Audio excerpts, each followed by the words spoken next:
हमारी लड़ाई जो बेरोजगार हैं उनको कैसे अस्थायी नौकरी दी जाए, हमारी लड़ाई जो बाबा साहब का संविधान है जो हमें हक और अधिकार देता है, शिक्षा और स्वास्थ्य कैसे आम जन तक सुलभ कराया जाए, हमारी लड़ाई बड़ी लड़ाई है।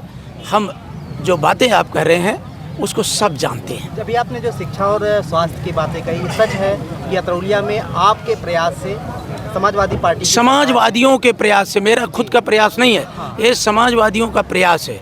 200 बेड का यहाँ हॉस्पिटल बना है, लेकिन अक्सर तमाम, मैं किसी और अवसर पे आपसे बात करूंगा। सामाजिक न्याय की राज की स्थापना होगी, पत्रकार साथियों। और आप देखते हैं कि हमारी माताओं का जिस तरह से समर्थन रहता है, बहन बेटियों के चेहरों पर जो मुस्कान रहती है, यही तो संकल्प था सबके नेता। चला दिया है, लोग उसका अनुसरण कर रहे हैं। अभी तक मेरे सवाल का जवाब नहीं, ये सच है। ये रिश्ते अपनेपन के हैं। मैं जब पोस्ट करता हूँ तो कहता हूँ रिश्ते अपनेपन के हैं। ये रिश्ते कोई एक दिन में नहीं बनते, ये रिश्ते स्वार्थ में भी नहीं बनते।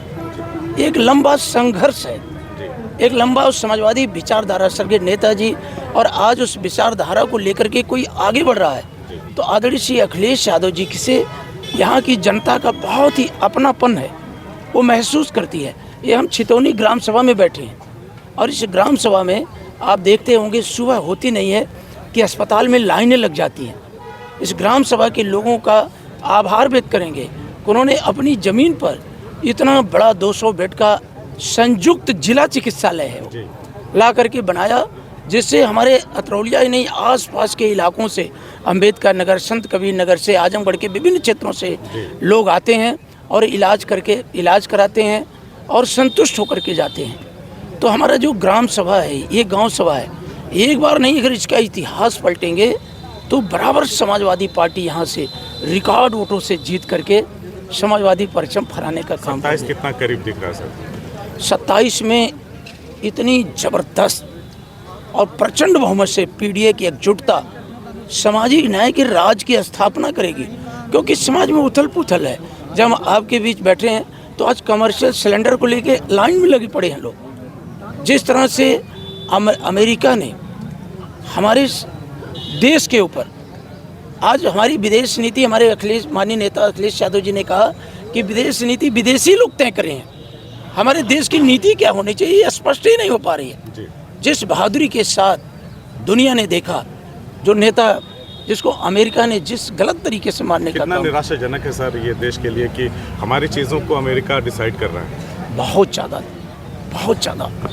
जो हिंदुस्तानियत के लोग हैं, जो हिंदुस्तानियत को पसंद के लोग हैं, आज वो भारतीय जनता पार्टी को नफरत की नज़र से देख रहे हैं। उन्हें नफरत आती है ऐसे दल को कि जिस दल ने विदेश नीति को गिरवी रख दिया, अमेरिका के हाथे को, अमेरिका के सामने घुटने टेक दिया।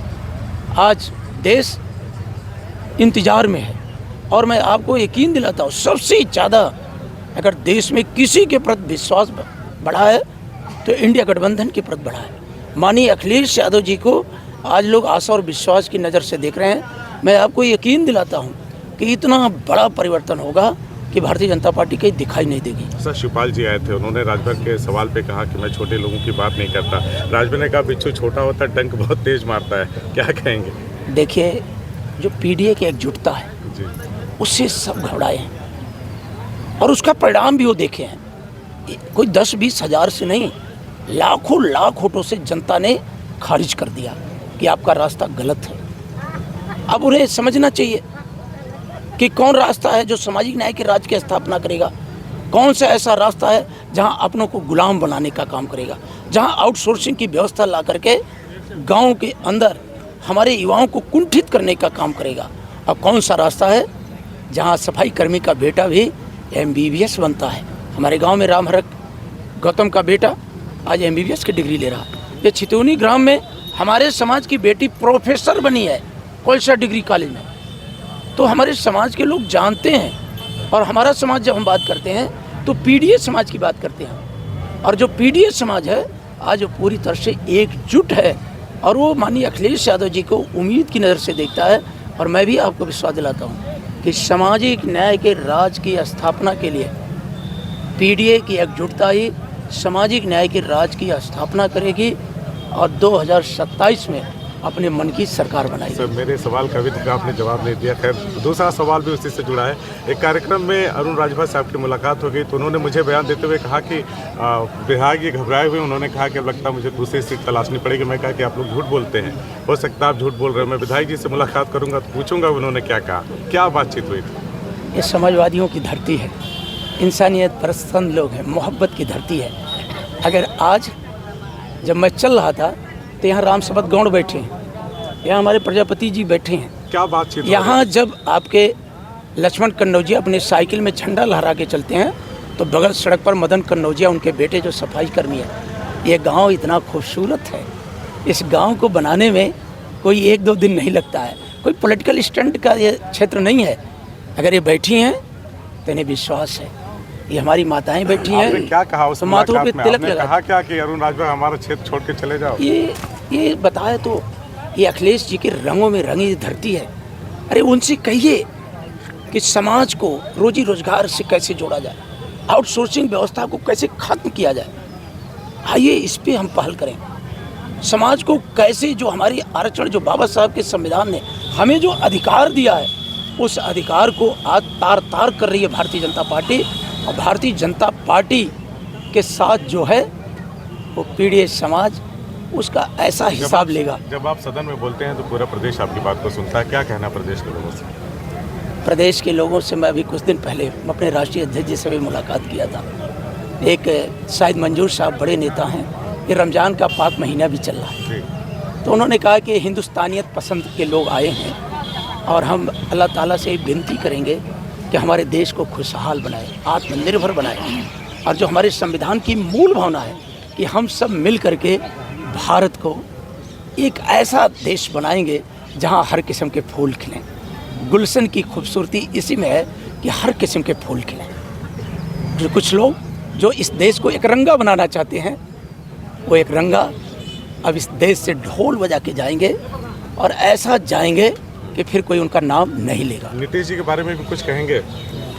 समाजवादी पार्टी के राष्ट्रीय अध्यक्ष जी उनको प्रधानमंत्री बनाना चाहते हैं, अब वो क्या बन गए मुझे उन पर कुछ नहीं करना है। माननीय विधायक जी, आज 12 मार्च है और आज से ठीक 3 दिन के बाद 15 मार्च है। 15 मार्च को मान्यवर मसीहा कांसीराम साहब की जयंती है और समाजवादी पार्टी भी जयंती मना रही है। लेकिन वहीं पर समाजवादी पार्टी के ऊपर आरोप है कि जब मान्यवर मसीहा कांसीराम साहब को सम्मान देने का काम बसपा सरकार ने किया तो समाजवादी पार्टी की सरकार ने उनके जिले नाम से बने जिले को बदल दिया था।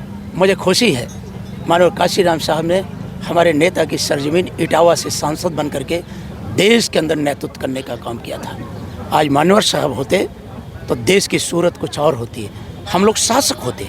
पीडीए समाज याचक नहीं होता। पीडीए साहब मानवर साहब कहते थे कि हम ऐसी कौम को शासक बनाना चाहते हैं, इसलिए माननीय मुलायम सिंह यादव से हाथ मिला करके कम्युनल पॉलिटिक्स को ख़त्म किया था मानवर काशीराम साहब ने।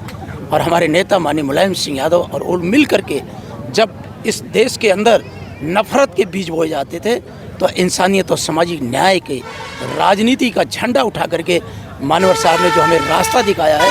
हम 15 मार्च को शपथ लेंगे कि हम 2027 में जो दूसरा 15 मार्च आएगा, उस 15 मार्च को अखिलेश यादव जी मानवर काशीराम जी के जन्मदिन पर उत्तर प्रदेश के मुख्यमंत्री की शपथ लेंगे और सामाजिक न्याय की ताकतें ऐसा होली मनाएंगी कि पूरा देश और दुनिया देखेगी। नहीं, जो आरोप लग रहा है उसके सापेक्ष में वो आरोप जी, उसके सापेक्ष में क्या जवाब देना चाहेंगे कि उन्हें कि आने वाले समय में उस आरोप को बहन जी ने खुद ही खारिज कर दिया है। अब हम सामाजिक न्याय के लोग मिल करके सामाजिक न्याय के राज की स्थापना करेंगे माननीय अखिलेश यादव जी के नेतृत्व में। आपका बहुत बहुत धन्यवाद। क्योंकि ये अतरौलिया विधानसभा है माननीय विधायक जी, ये अतरौलिया विधानसभा है और अतरौलिया विधानसभा में बहुत सारे विकास समाजवादी पार्टी के माध्यम से हुआ है, इसको कोई नकार नहीं सकता है। लेकिन वहीं पर लगातार एक वीडियो वायरल हो रहा है कि जो कप्तानगंज का संपर्क मार्ग है, जो सिकंदरपुर संपर्क मार्ग है, वो दूसरे के प्रयास से बना है। क्या हमारी लड़ाई